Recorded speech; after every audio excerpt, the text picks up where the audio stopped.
So I just bought a couple of fixer-uppers with two good friends of mine that formed an LLC. And I want to tell you a little bit about what type of investment might just work in this market. This is Ron Wojciechowski for the Black Hole of Real Estate. And yeah, we bought a couple of properties, and these are not million-dollar properties.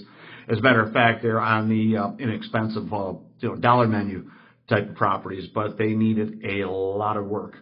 And this is something we've been putting together for years and years and years. I've got a friend that's in the property management business with me that we've owned for years. Another friend who has been with the general contractor for 20-some years. So the brain trust is really good on this as far as knowing what to do, how to acquire it, how to fix it, how to rent it.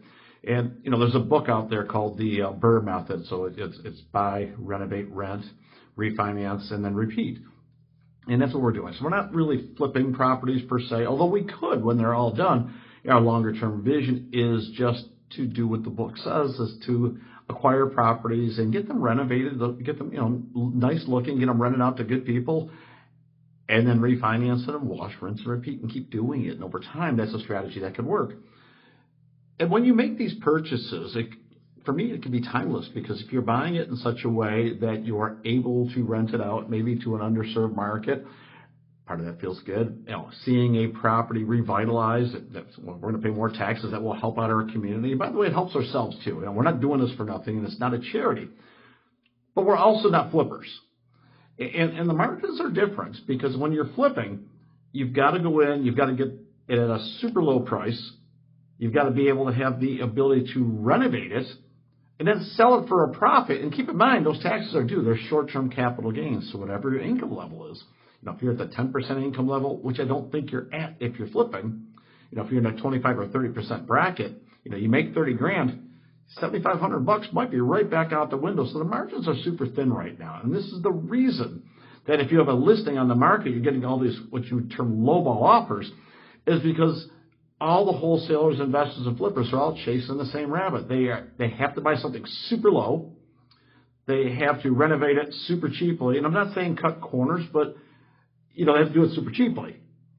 So when they go back on the market, you're purchasing a renovated home, but you still need to do your inspections, because on the surface they look really, really renovated, but they also had to do it within a budget to turn a profit. So they're not doing anything wrong here. But you need to examine that house that looks fully renovated and brand new. You got to examine it, because they're trying to make a significant profit to put money in their pocket, feed their families, hit their objectives, and pay some taxes. So what we're doing is quite differently. We're acquiring properties with the idea that we're going to renovate them and rent them out. So I'm not saying that we are willing to overpay, because we're not.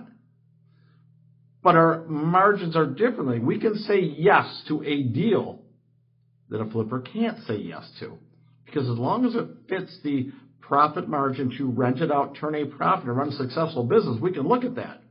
We don't have these short-term capital gains to deal with. Ours would be long-term. We're going to hold it for at least a year. Ideally, once we buy a property, where we really wouldn't want to sell it and just keep those going over there. So I can see where a flipper could be struggling right now, where someone who's doing things just a little bit differently might be able to say yes to a deal that others would have to say no to, or make an offer that might be lower than the seller would like, that an agent would like, either. And when you're making these low offers, if the people, all they're thinking that you're doing is trying to make a profit, you can build this anxiety level, which really doesn't need to be there between an agent, a buyer's agent, a listing agent, a seller. We don't need the emotion. No one really wants that. We just want bona fide offers that we can complete, and buyers can buy, sellers can sell. I think what's different is right now, why we're having some success, and we've gotten 2 properties in the last 2 months, and we're looking at properties actively every day, is that we're coming from a different place. The deal has to make sense to the seller. It has to make sense to us. If it doesn't, it's okay. But our rationale is a little bit differently, so we're actually going to keep the property and not flip it. And oddly enough, there's some sellers that while they're chasing every last dollar, they feel differently when they know that you're going to keep the property and do something with it, as opposed to just make a quick buck, because they're thinking, that's what I want to do. I want to make a quick buck, and why would I give that extra money, to the flipper, the wholesaler? Flippers, wholesalers, everybody has a role. Nobody's bad, everybody's good. It's just how some people feel when they're on the other side of it right now. So if you happen to see something, an offer come in on one of your properties from three idiots, well, that's probably us. So from this point forward, now you know it. So it's Three Idiots LLC. That's what we're doing right now. Look, we're having fun with it, and we're also doing some really good things. So if you are in the business of renovating homes and you're looking to acquire properties, or you've never been able to get in on it, and maybe you just want to invest and maybe not do the whole piece of work on your own, you know, there is a way to invest along with another company and get a decent return on your money. So if any of this makes sense to you, that's great. You can drop me a line, send me a message, you know, all the ways to reach me if you want more information. And if not, I hope that you at least got a little laugh out of the name. You spend all the time and energy to make a company and you call it Three Idiots. Well, there you go. All right.